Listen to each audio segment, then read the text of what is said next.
दोस्तों एक बार फिर से मैं आपके लिए RRB technician form fill up 2025 apply online process की अपडेट लेके आ चुके हैं। किस तरह से आप रेलवे टेक्नीशियन के लिए 6238 वैकेंसीज के लिए अपने फॉर्म अप्लाई कर सकते हो। स्टेप बाय स्टेप कंप्लीट जानकारी आपको इस वीडियो में दी जाएगी। लास्ट डेट की न्यू अपडेट है, केवल 5 दिन शेष रह गए हैं। आप जल्द से जल्द अपने फॉर्म अप्लाई कर ले, कहीं मौका हाथ से छूट न जाए। अंतिम समय में आपको किस प्रकार से अपने फॉर्म रिजेक्ट होने से बचाने हैं, किस तरह से आपको अपना फॉर्म अप्लाई करना होगा। आवेदन करते समय अगर आपको कोई भी टेक्निकल प्रॉब्लम आ रही है, जैसे कि फोटो अपलोड करने में कोई प्रॉब्लम आ रही है, अन्य कोई यहाँ पर डिटेल फिल करने में कोई भी टेक्निकल प्रॉब्लम आ रही है, तो उसका हल आपको इस वीडियो में दिया जाएगा। ऑनलाइन आवेदन करते समय अगर आपको कोई भी टेक्निकल प्रॉब्लम है तो आप यहाँ पर वेट कर लीजिए कुछ समय का, उसके बाद में आप अपना फॉर्म अप्लाई कर लीजिए। आरआरबी की तरफ से जल्दी आपकी प्रॉब्लम सॉर्ट आउट कर दी जाएगी। ऑनलाइन आवेदन करते समय आपको कोई भी ऐसी गलती या मिस्टेक नहीं करनी होगी जिसको करने से आपके फॉर्म रिजेक्ट हो सकते हैं। आवेदन करते समय आपको कुछ महत्वपूर्ण बातों को ध्यान में रखते हुए अपना फॉर्म सक्सेसफुली सबमिट कर देना होगा। अप्लाई करते समय आप अपना आधार वेरिफिकेशन किस प्रकार से करोगे, कैसे आप अपनी पोस्ट प्रेफरेंस दोगे, किस तरह से आप अपना लाइव फोटो कैप्चर करोगे, डॉक्यूमेंट, फोटोग्राफ, सिग्नेचर किस प्रकार से कितने केबी में आपको अपलोड करने होंगे, फीस पेमेंट से लेकर प्रिंट तक, रजिस्ट्रेशन से लेकर प्रिंट तक फीस पेमेंट करते हुए आपको कंप्लीट जानकारी इस वीडियो में दी जाएगी। तो चलिए दोस्तों, बिना कोई वक्त गंवाए शुरू करते हैं आरआरबी टेक्नीशियन फॉर्म फिलअप की पूरी जानकारी। फॉर्म भरने से पहले आपको सबसे पहले हमारी वेबसाइट IND सरकारी नौकरी के इस पेज पर विजिट करना होगा, जिसका लिंक आपको नीचे description plus first comment box में मिल जाएगा। और हमारे इस पेज पर विजिट करके आप यहां से आरआरबी टेक्नीशियन का फॉर्म अप्लाई कर सकते हो। इंडियन रेलवे आरआरबी की ओर से टेक्नीशियन पोस्ट के लिए 6238 वैकेंसीज निकाली गई है, जिसके लिए लास्ट डेट बढ़ा दी गई थी। यहाँ पर केवल 5 दिन शेष रह गए हैं। लास्ट डेट की न्यू अपडेट है, 7 अगस्त तक आप अपना फॉर्म अप्लाई कर सकते हो। क्वालिफिकेशन की बात की जाए तो यहाँ पर बैचलर डिग्री, BSc, BTech या फिर जो ग्रेड 3 की पोस्ट है उनके लिए 10वीं पास प्लस ITI से आप अप्लाई कर सकते हो। 18 से 36, 18 से 33 वर्ष आयु सीमा है। फीस जनरल, OBC, WS के लिए 500, इसमें 400 रिफंड की जाएगी। SC, ST, PH फीमेल के लिए 250 है, जो कि टोटल रिफंडेबल है। ऑनलाइन मोड से आप फीस पेमेंट करोगे। कंप्यूटर बेस्ड टेस्ट CBT के आधार पर सिलेक्शन होगा। ऑनलाइन आप ऑल इंडिया से अप्लाई कर सकते हो rrbapply.gov.in पोर्टल से। इंपोर्टेंट लिंक सेक्शन के अंतर्गत date extended notice PDF link पर क्लिक करके जो इसकी डेट बढ़ी थी वो आप यहां से चेकआउट कर सकते हो। 7 अगस्त तक डेट बढ़ा दी गई थी। उसके बाद में नोटिफिकेशन लिंक पर क्लिक करते हुए आप इसकी PDF डाउनलोड कर सकते हो, जिसमें आपको कंप्लीट यहाँ पर वैकेंसीज की इंफॉर्मेशन आपको दे दी गई है। आप पोस्ट वाइज वैकेंसी चेकआउट कर सकते हो। उसके बाद में एलिजिबिलिटी क्राइटेरिया की डिटेल, एग्जामिनेशन पैटर्न और सिलेबस आपको डिटेल में दे दिया गया है। तो अप्लाई ऑनलाइन करने से पहले आपको ये ऑफिशियल नोटिफिकेशन की PDF पूरा पढ़ना अनिवार्य है। इसको पूरा पढ़ने से ही आपके सभी सवाल और डाउट क्लियर होंगे। PDF रीड आउट करने के बाद में आपको अप्लाई ऑनलाइन लिंक पर क्लिक करना होगा, तो आपके सामने ऑनलाइन आवेदन करने का ये ऑफिशियल पोर्टल ओपन हो जाएगा। गाइस, यहाँ पर आने के बाद अगर आपने पहले से आरआरबी की किसी भी भर्ती के लिए अपना रजिस्ट्रेशन कर रखा है तो यहाँ पर आपको लॉगिन की इस टैब पर क्लिक करना है। उसके बाद आपके सामने यहाँ पर कुछ इस तरह से इंटरफेस ओपन होगा। यहाँ पर आने के बाद आपको अपने अकाउंट में लॉगिन करना है, लॉगिन विद आधार या फिर login with RRB account credential, यानी कि आपको इन किसी भी ऑप्शन में से यूज करते हुए अपने डैशबोर्ड में लॉगिन कर लेना है और फिर आपको अपना फॉर्म अप्लाई करना है अगर आपने पहले से रजिस्ट्रेशन किया हुआ है। यहाँ पर अगर आप फर्स्ट ऑप्शन का यूज करते हैं लॉगिन विद आधार तो आपके सामने कुछ इस तरह से इंटरफेस ओपन होगा। यहाँ पर आने के बाद आपको अपना फोन नंबर एंटर करना है। उसके बाद आपको जनरेट OTP के इस ऑप्शन पर क्लिक करना है। फिर आपके मोबाइल नंबर पर एक 6 डिजिट का OTP आएगा। वो OTP आपको यहाँ पर एंटर करना है इनबॉक्स में। उसके बाद गाइज यहाँ पर आपको I am not a robot के इस ऑप्शन पर क्लिक करना है और फिर आपको गाइज लॉगिन की इस टैब पर क्लिक करते हुए अपने डैशबोर्ड में लॉगिन कर लेना है और वहां से फिर आपको अपना फॉर्म अप्लाई करना है।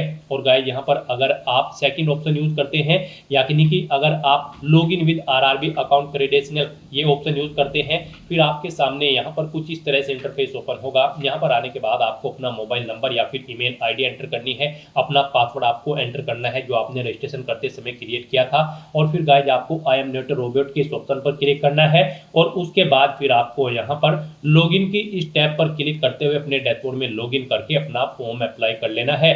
और अगर आप यहाँ पर आरआरबी की किसी भी भर्ती के लिए फर्स्ट टाइम अप्लाई करने जा रहे हो तो यहाँ पर सबसे पहले आपको अपना अकाउंट क्रिएट करना है। उसके लिए गाइज यहाँ पर आपको क्रिएट एन अकाउंट के इस ऑप्शन पर क्लिक करना है। उसके बाद आपके सामने यहाँ पर कुछ इस तरह से इंटरफेस ओपन होगा। आपके सामने ये पॉपअप शो होगा। यहाँ पर आपसे कहा गया है अगर आपने 2024 के बाद आरआरबी की किसी भी भर्ती के लिए अप्लाई किया है तो यहाँ पर आपको रजिस्ट्रेशन करने की जरूरत नहीं है, आपको अपना लॉगिन करके फॉर्म अप्लाई कर लेना है। और अगर आपने यहाँ पर 2024 के बाद रजिस्ट्रेशन नहीं किया है तो आपको अपना रजिस्ट्रेशन करना होगा। तो यहाँ पर आप ओके करें। उसके बाद गाइस यहाँ पर आने के बाद आपको अपना रजिस्ट्रेशन फॉर्म फिल करना है केयरफुली, अपनी बेसिक डिटेल्स को प्रोवाइड कराते हुए। जैसे कि सबसे पहले यहाँ पर आपको अपनी नेशनलिटी सेलेक्ट कर लेनी है। उसके बाद यहाँ पर आपको अपनी पर्सनल इंफॉर्मेशन देनी है। यहाँ पर आपको सबसे पहले अपना फुल नेम एंटर करना है, उसे रिटाइप करके कंफर्म कर लेना है। उसके बाद आपसे पूछा गया है कि क्या आपने कभी अपना नाम चेंज किया है। अगर किया है तो आप यस ऑप्शन सेलेक्ट करेंगे और फिर यहाँ पर आप जब आपके डॉक्यूमेंट वेरीफाई होंगे उस समय आपको गैजेटेड नोटिफिकेशन या फिर रिलीवेंट लीगल डॉक्यूमेंट शो करना होगा अब आपके नाम चेंज का। और अगर आपने कभी नाम चेंज नहीं किया है तो सिंपली यहाँ पर आपको नो ऑप्शन सेलेक्ट करना है। उसके बाद यहाँ पर आपको अपनी डेट ऑफ बर्थ सेलेक्ट करनी है। आपको इस कैलेंडर में से अपनी डेट ऑफ बर्थ सेलेक्ट कर लेनी है। फिर यहाँ पर आपको अपनी डेट ऑफ बर्थ टाइप करनी है DDMMYY फॉर्मेट में। यहाँ पर आपको पहले डे एंटर करना है, फिर आपको स्लैश मंथ एंटर करना है, फिर स्लैश देके आपको अपना ईयर यहाँ पर एंटर कर देना है। आपकी 10वीं की मार्कशीट के अकॉर्डिंग यहाँ पर आपकी डेट ऑफ बर्थ होनी चाहिए। उसके बाद यहाँ पर आपको अपना जेंडर सेलेक्ट करना है, उसे दोबारा से रीसेलेक्ट करना है कंफर्मेशन के लिए। फिर आपको अपने फादर का नाम यहाँ पर एंटर करना है, उसे भी रिटाइप कर देना है। मदर का नाम एंटर करना है, उसे भी रिटाइप कर देना है। उसके बाद यहाँ पर आपको अपनी कॉन्टैक्ट डिटेल देनी है। यहाँ पर आपको कॉन्टैक्ट डिटेल में सबसे पहले आपको अपना ईमेल एड्रेस एंटर करना है, फिर आपको अपना मोबाइल नंबर एंटर करना है और उनके बाद आपको जनरेट ईमेल ओटीपी और जनरेट मोबाइल ओटीपी के ऑप्शन पर क्लिक करना है। उसके बाद आपके ईमेल एड्रेस और मोबाइल नंबर पर 6 डिजिट के 2 ओटीपी आएंगे। वो ओटीपी आपको यहाँ पर एंटर करके अपना मोबाइल नंबर और ईमेल आईडी को वेरीफाई कर लेना है। उसके बाद गाइस यहाँ पर आपको अपना वेरिफिकेशन करना है। वेरिफिकेशन के लिए यहाँ पर आपके पास 3 ऑप्शन है। आप यहाँ पर डिजी लॉकर के थ्रू अपना वेरिफिकेशन कर सकते हैं, या फिर गाइस यहाँ पर आप आधार कार्ड के थ्रू अपना वेरिफिकेशन कर सकते हैं, या फिर आपके पास अगर आधार भी नहीं है तो उसके थ्रू भी आप यहाँ पर अपना वेरिफिकेशन कर सकते हैं अपने पैन नंबर की डिटेल प्रोवाइड कराते हुए। तो यहाँ पर हम आपको तीनों ऑप्शंस के बारे में बताएंगे 1 बाय 1 करके। तो यहाँ पर अगर आप ऑप्शन सेलेक्ट करते हैं वेरिफिकेशन थ्रू डिजी लॉकर, तो आपको यहाँ पर वेरिफिकेशन थ्रू डिजी लॉकर के इस ऑप्शन पर क्लिक करना है। फिर यहाँ पर आपको आई कंफर्म के चेकबॉक्स को ओके करना है और उसके बाद गाइज आपको वेरीफाई के इस ऑप्शन पर क्लिक कर देना है।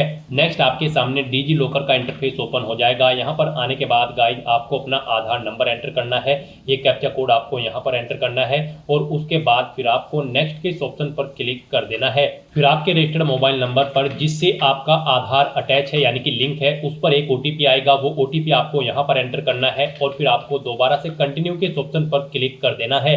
नेक्स्ट यहाँ पर आपको अपना 6 डिजिट का डिजी लॉकर का सिक्योरिटी पिन एंटर करना है और अगर आप भूल चुके हो तो यहाँ पर आप फॉरगेट सिक्योरिटी पिन के ऑप्शन पर क्लिक करें और अपना सिक्योरिटी पिन यहाँ पर गेट कर ले। गाइड यहाँ पर अगर आपने रजिस्ट्रेशन कर रखा है तो आपको यहाँ पर अपना 6 डिजिट का डिजी लॉकर का सिक्योरिटी पिन एंटर करना है और अगर आपने रजिस्ट्रेशन नहीं कर रखा है तो आपको डिजी लॉकर की वेबसाइट को ओपन कर लेना है और वहां पर अपना अकाउंट आपको रजिस्टर कर लेना है, अकाउंट क्रिएट कर लेना है।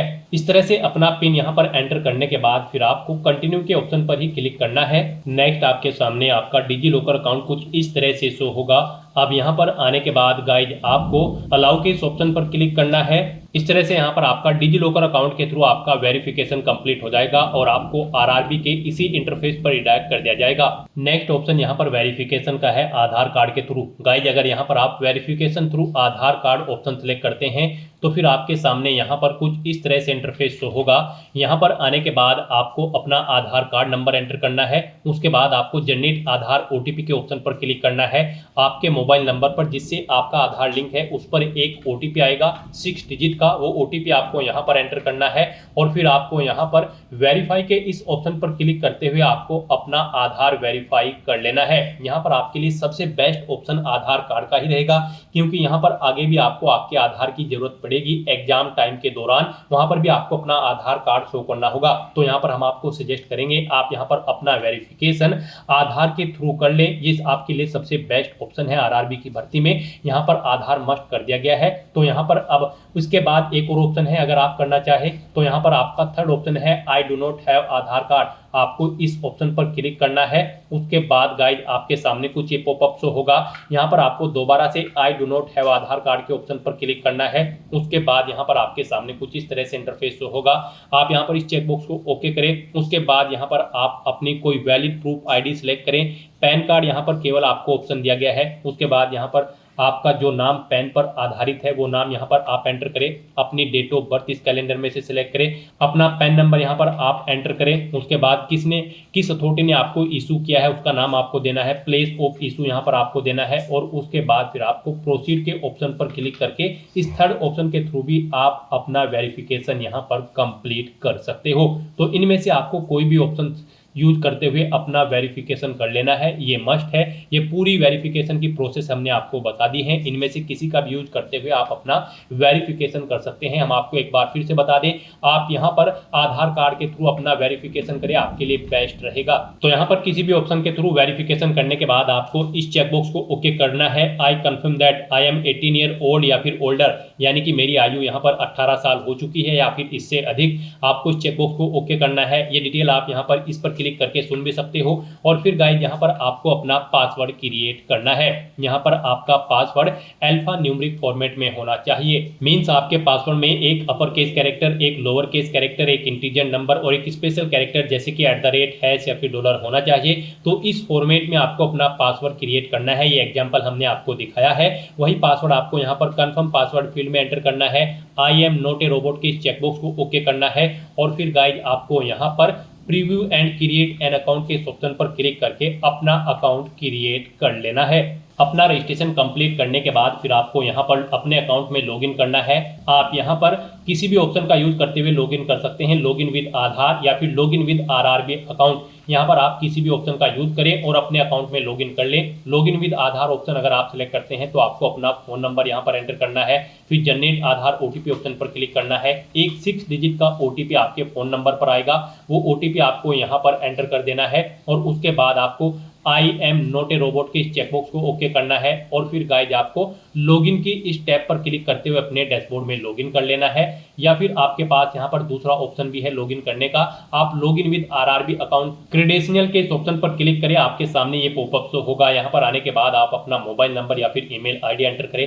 अपना पासवर्ड आप एंटर करें जो आपने क्रिएट किया है रजिस्ट्रेशन करते समय। और फिर गाइज यहाँ पर आप I am not a robot के चेकबॉक्स को ओके करें। और फिर यहाँ पर आपको लॉगिन के इस टैब पर क्लिक करते हुए अपने डैशबोर्ड में लॉगिन कर लेना है। लॉगिन करने के बाद आपके सामने कुछ इस तरह से इंटरफेस शो होगा। यहाँ पर आपको कुछ जनरल इंस्ट्रक्शन शो किए गए हैं, आप इन्हें रीड आउट कर सकते हैं फॉर्म अप्लाई करने से पहले। साथ ही साथ अगर आप अपने रजिस्ट्रेशन में कोई चेंज आउट करना चाहते हैं तो यहाँ पर आप मॉडिफाई रजिस्ट्रेशन डिटेल की स्टेप पर क्लिक करके अपने रजिस्ट्रेशन की कुछ डिटेल आप मॉडिफाई कर सकते हो, जैसे कि आपका नाम, आपके फादर का नाम, आपकी मदर का नाम, आपकी नेशनलिटी। कुछ चीज़ों के ऑप्शन यहाँ पर आपको मॉडिफाई के लिए मिल जाएंगे, आप मॉडिफाई कर सकते हो। और साथ ही साथ यहाँ पर अब आपको अपना फॉर्म अप्लाई करना है। उसके लिए गाइड आपको ऑनलाइन एप्लीकेशन के इस ऑप्शन पर क्लिक करना है, स्टेप पर क्लिक कर देना है। फिर यहाँ पर आपको आपके डैशबोर्ड में टेक्नीशियन की पोस्ट के लिए वैकेंसी शो कर दी गई है। आप यहाँ पर टेक्नीशियन ग्रेड 1 सिग्नल की पोस्ट के लिए अप्लाई कर सकते हो या फिर आप टेक्नीशियन ग्रेड 3 पोस्ट के लिए अपने फॉर्म अप्लाई कर सकते हो। यहाँ पर आप जिस भी पोस्ट के लिए अप्लाई करना चाहते हैं उसके लिए यहाँ पर आपको सबसे पहले अपना बोर्ड सेलेक्ट करना है, किस बोर्ड के लिए आप अप्लाई करना चाहते हो। यहाँ पर आप अपना बोर्ड सेलेक्ट करें। फिर यहाँ पर आपसे पूछा गया कि क्या आपको कभी आरआरबी या फिर आरआरसी के द्वारा किसी एग्जाम में बैठने से तो नहीं रोका गया है, आपको प्रतिबंधित तो नहीं किया गया है। तो यहाँ पर आपको इस चेकबॉक्स को ओके करना है कि आपको कभी प्रतिबंधित नहीं किया गया है। और फिर यहाँ पर आपसे पूछा गया कि क्या आपने इस भर्ती का एडवर्टाइजमेंट केयरफुली रीड कर लिया है, समझ लिया है। आपको इस चेकबॉक्स को भी ओके करना है। और उसके बाद गाइड फिर आपको यहाँ पर नेक्स्ट के इस ऑप्शन पर क्लिक कर देना है। आप यहाँ पर जिस भी पोस्ट के लिए अप्लाई करना चाहते हैं आप अपना बोर्ड सेलेक्ट करें, इन चेकबॉक्सेस को ओके करें और फिर नेक्स्ट के ऑप्शन पर क्लिक कर दें।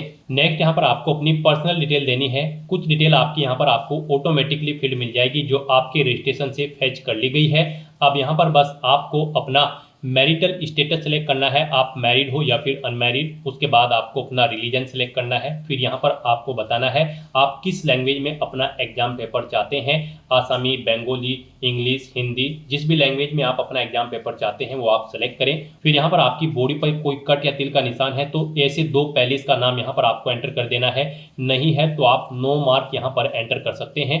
फिर यहाँ पर आपको अपनी कम्युनिटी सेलेक्ट कर लेनी है। अगर आप यहाँ पर रिजर्व कैटेगरी के अंतर्गत आते हैं तो आपको ये नोटिस मिलेगा। यहाँ पर आपसे कहा गया है केवल उन्हीं कैंडिडेट्स को यहाँ पर रिजर्वेशन दिया जाएगा जो यहाँ पर सेंट्रल गवर्नमेंट ऑफ इंडिया के अंतर्गत SC ST OBC non creamy layer candidate है। तो आपको यहाँ पर I understand and I agree के ऑप्शन पर क्लिक करना है। उसके बाद यहाँ पर आपको अपनी कास्ट का नाम एंटर कर देना है, कम्युनिटी सर्टिफिकेट नंबर आपको देना है, कास्ट सर्टिफिकेट नंबर, और उसके बाद यहाँ पर आपको अपनी कम्युनिटी सर्टिफिकेट किस अथॉरिटी ने इशू किया है उसका नाम यहाँ पर आपको सिलेक्ट कर लेना है। फिर यहाँ पर आपको आपका कम्युनिटी सर्टिफिकेट किस अथॉरिटी ने इशू किया है वो यहाँ पर आपको सिलेक्ट कर लेना है। आपको अपना कम्युनिटी सर्टिफिकेट की इशू डेट यहाँ पर सिलेक्ट करनी है, कब आपको इशू हुआ है।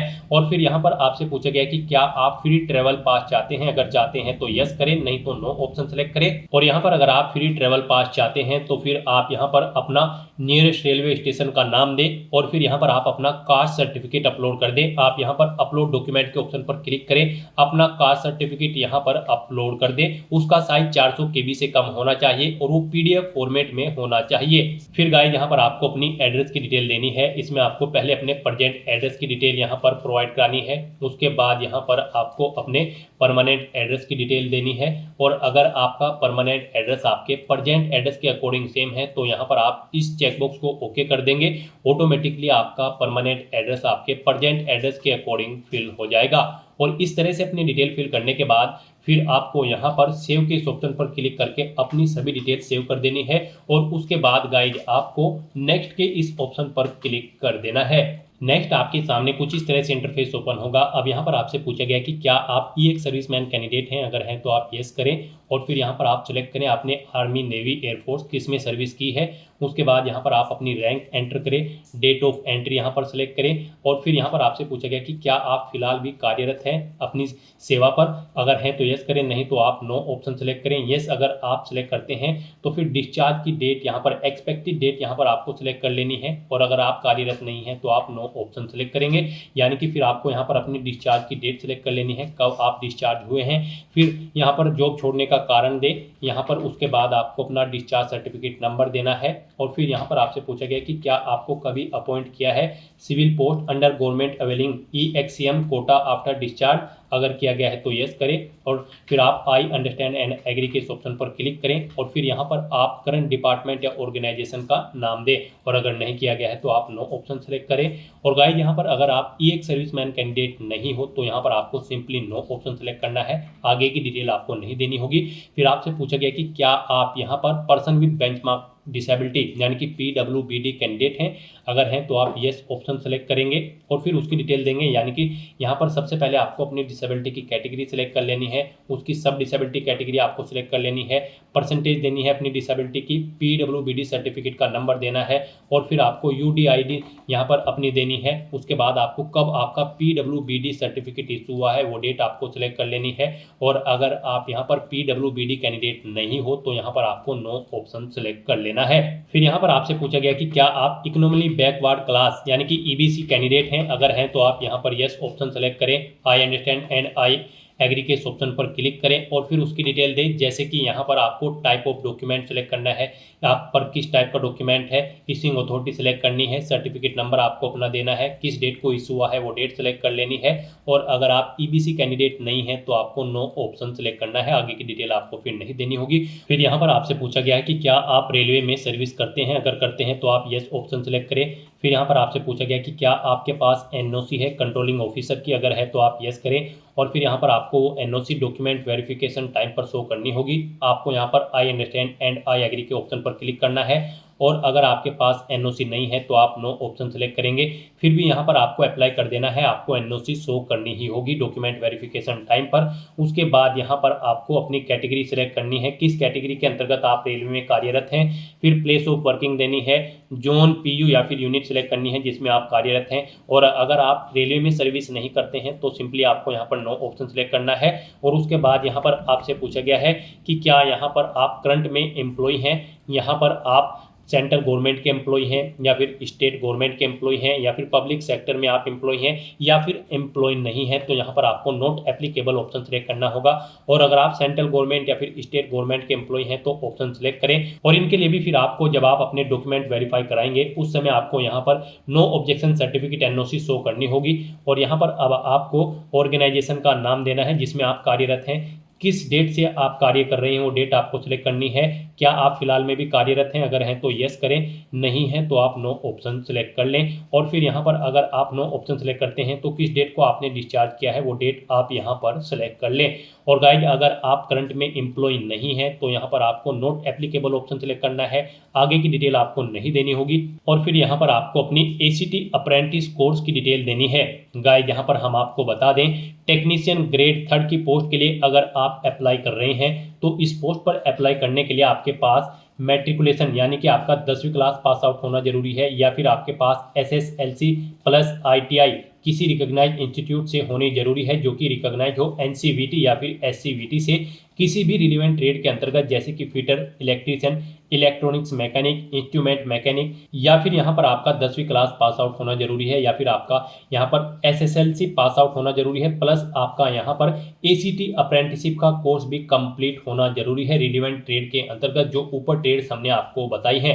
तो यहाँ पर आपको अपने ACT अप्रेंटिस कोर्स की डिटेल देनी है। अगर आप यहाँ पर टेक्नीशियन ग्रेड 3 की पोस्ट के लिए अप्लाई कर रहे हैं और आपके पास 10वीं के साथ साथ यहाँ पर ACT अप्रेंटिस का कोर्स कंप्लीट है तो यहाँ पर आप यस ऑप्शन सेलेक्ट करें। अगर आपने यहाँ पर अपना ACT अप्रेंटिस कोर्स कंप्लीट कर लिया है, उसके बाद यहाँ पर आपको अपनी ट्रेड सेलेक्ट करनी है, किसमें आपने अपना कोर्स कंप्लीट किया है, ट्रेनिंग आपकी कब से स्टार्ट हुई है वो डेट आप सिलेक्ट करें, किस डेट तक हुई है वो डेट सेलेक्ट करें। इनके अकॉर्डिंग यहाँ पर आपकी ट्रेनिंग का ड्यूरेशन कैलकुलेट करके आपको शो कर दिया जाएगा। यहाँ पर आपका रिजल्ट डिक्लेयर हो चुका है या फिर अवेटेड है, यहाँ पर आप येस या नो ऑप्शन सेलेक्ट करें। फिर यहाँ पर आपको अपनी बैंक डिटेल प्रोवाइड करनी है। यहाँ पर आपको अपना नाम एंटर करना है, बैंक होल्डर का नेम, यानी कि बैंक के अकाउंट में जो आपका नाम है वो नाम यहाँ पर आपको एंटर करना है। फिर आपको अपना बैंक अकाउंट नंबर यहाँ पर एंटर करना है, उसे एक बार फिर से एंटर करके कंफर्म कर लेना है। फिर आपको अपना IFSC कोड यहाँ पर एंटर करके कंफर्म के बटन पर क्लिक करना है। उसके बाद आपके IFSC कोड के अकॉर्डिंग आपके बैंक का नेम और यहाँ पर आपके बैंक का एड्रेस ऑटोमेटिकली फिल हो जाएगा। इस तरह से अपनी सभी डिटेल्स फिल करने के बाद गाइज आपको सेव के इस ऑप्शन पर क्लिक करके अपनी डिटेल सेव कर देनी है और उसके बाद फिर आपको नेक्स्ट के इस ऑप्शन पर क्लिक कर देना है। नेक्स्ट यहाँ पर आपको अपनी एजुकेशनल क्वालिफिकेशन की डिटेल प्रोवाइड करनी है। आप ऑफिशियल नोटिफिकेशन में से चेकआउट कर सकते हो। अगर आप यहाँ पर टेक्नीशियन ग्रेड 1 सिग्नल की पोस्ट के लिए अप्लाई कर रहे हैं तो आपके पास बैचलर ऑफ साइंस की डिग्री होनी चाहिए, या फिर आपके पास BSc की डिग्री होनी चाहिए, या फिर आपके पास 3 साल का डिप्लोमा होना चाहिए इंजीनियरिंग का, या फिर आपके पास यहाँ पर BTech की इंजीनियरिंग की डिग्री होनी चाहिए। इन डिसिप्लिन के अंतर्गत यहाँ पर आपके पास जो डिग्री होगी वो फिजिक्स या फिर इलेक्ट्रॉनिक्स या फिर कंप्यूटर साइंस या फिर इंफॉर्मेशन टेक्नोलॉजी या फिर इंस्ट्रूमेंटेशन में होनी चाहिए किसी वेल रिकॉग्नाइज्ड यूनिवर्सिटी या फिर इंस्टीट्यूट से। और अगर आप टेक्नीशियन ग्रेड 3 की पोस्ट के लिए अप्लाई कर रहे हैं तो यहाँ पर आपका 10वीं क्लास पास आउट होना जरूरी है, प्लस आपका ITI भी पास आउट होना जरूरी है। इन ट्रेड्स के अंतर्गत फिटर, इलेक्ट्रीशियन, इलेक्ट्रॉनिक्स यहाँ से आप चेकआउट कर सकते हैं। इन ट्रेड्स के अंतर्गत आपका यहाँ पर ITI पास आउट होना जरूरी है, या फिर आपका 10वीं क्लास पास आउट होना जरूरी है, प्लस आपका ACT अप्रेंटिसशिप कोर्स कंप्लीट होना अनिवार्य है अगर आप इस भर्ती में पार्टिसिपेट करने जा रहे हैं। तो यहाँ पर आपको सबसे पहले अपनी 10वीं क्लास की डिटेल प्रोवाइड करनी है।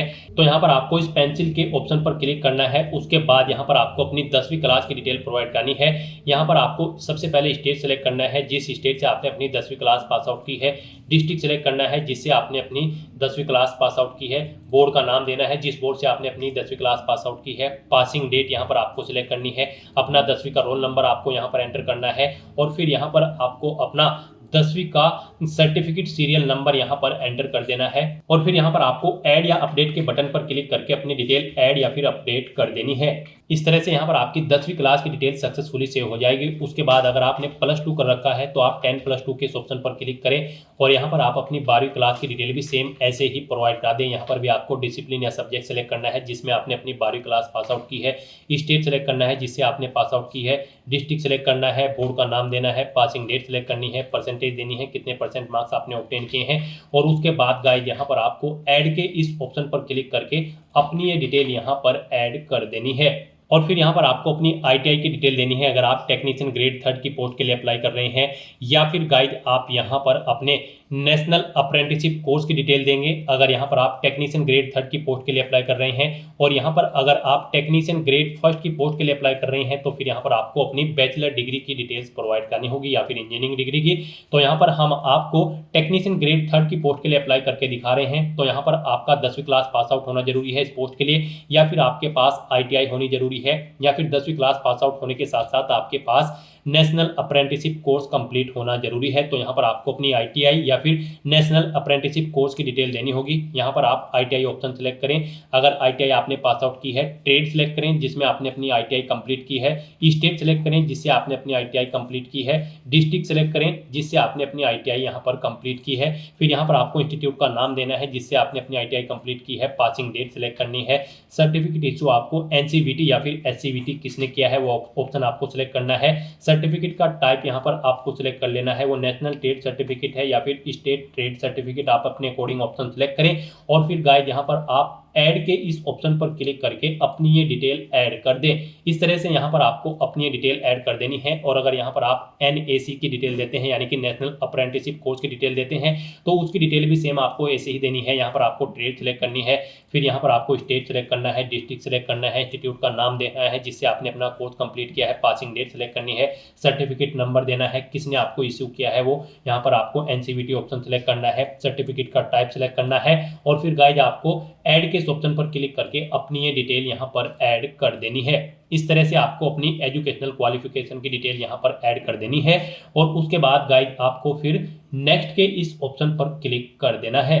नेक्स्ट यहाँ पर आपको अपना फोटो और सिग्नेचर अपलोड करने हैं। यहाँ पर आपको फोटो कैप्चर करने के लिए 2 ऑप्शन दिए गए हैं। आप यहाँ पर डायरेक्टली कैप्चर लाइव इमेज के ऑप्शन पर क्लिक करें, अपने वेब कैमरा के थ्रू अपना लाइव फोटो कैप्चर कर लें, या फिर आप यहाँ पर capture live image from mobile के इस ऑप्शन पर क्लिक करें। आपके सामने यहाँ पर एक QR कोड शो होगा। इस QR कोड को आप अपने मोबाइल फोन से स्कैन करें। अपने मोबाइल फोन में आपने जो भी यहाँ पर QR कोड स्कैनर इंस्टॉल किया हुआ है उसके थ्रू आप इसे स्कैन करें। उसके बाद आपके मोबाइल फोन में आपको अपना RRB का अकाउंट लॉगिन करना होगा। अपने लॉगिन की डिटेल प्रोवाइड करते हुए आपको अपने डैशबोर्ड में लॉगिन कर लेना है और फिर वहां से आपको अपना फोटो लाइव कैप्चर करना है। फोटो कैप्चर करते समय आपको अपना फेस सर्कल में प्रॉपर वे में लाना है और अपनी आंखों को 2 या 3 बार ब्लिंक करना है। उसके बाद यहाँ पर आपका लाइव फोटो कैप्चर हो जाएगा आपके मोबाइल फोन से। यहाँ पर फोटो कैप्चर करते समय आपको कुछ जनरल इंस्ट्रक्शंस दिए गए हैं, आपको इन्हें रीड आउट कर लेना है। फोटो कैप्चर करते समय आपको सफेद कपड़े नहीं पहनने हैं और जिस स्थान पर आप अपना फोटो कैप्चर करेंगे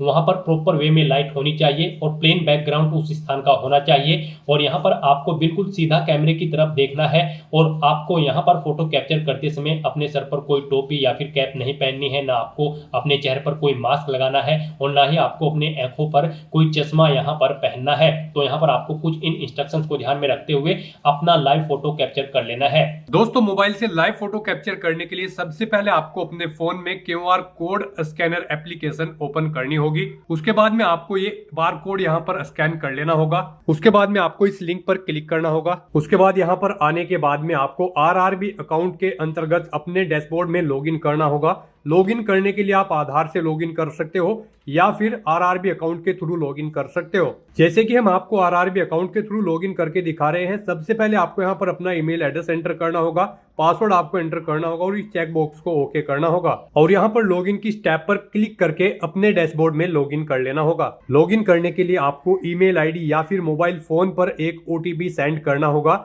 उसके लिए आपको यहाँ पर इस लिंक पर क्लिक करना होगा। OTP एंटर करने के बाद में आपको लॉगिन की स्टेप पर क्लिक करना होगा। लॉगिन करने के बाद में आपके सामने कुछ इस तरह से इंटरफेस ओपन हो जाएगा। यहाँ पर आकर आपको इस पेज को स्क्रॉल डाउन करना होगा और यहाँ पर आप देख सकते हो capture live image. Live photo capture करने के लिए आपको इस टैब पर क्लिक करना होगा और अपना लाइव फोटो कैप्चर कर लेना होगा। फोटो कैप्चर करने के लिए आपको अपना फेस इस सर्कल के अंतर्गत लाना होगा और अपनी आंखों को यहाँ पर ब्लिंक करना होगा वेरिफिकेशन के लिए और उसके बाद में कैप्चर के इस टैब पर क्लिक करके अपना लाइव फोटो कैप्चर कर लेना होगा। तो इस तरह से आपका लाइव फोटो कैप्चर हो जाएगा और उसके बाद में आपको सेव की टैब पर क्लिक करके अपना लाइव फोटो जो आपने कैप्चर किया है उसको सेव कर देना होगा। उसके बाद गाइस यहाँ पर आपको अपने सिग्नेचर अपलोड करने हैं। सिग्नेचर यहाँ पर आपके जेपीजी या फिर जेपीईजी फॉर्मेट में होने चाहिए। सिग्नेचर की विड्थ आपकी 140 पिक्सल होनी चाहिए, हाइट 60 पिक्सल होनी चाहिए। सिग्नेचर यहाँ पर आपको एक ब्लैंक इंक पेन से व्हाइट पेपर पर करने हैं।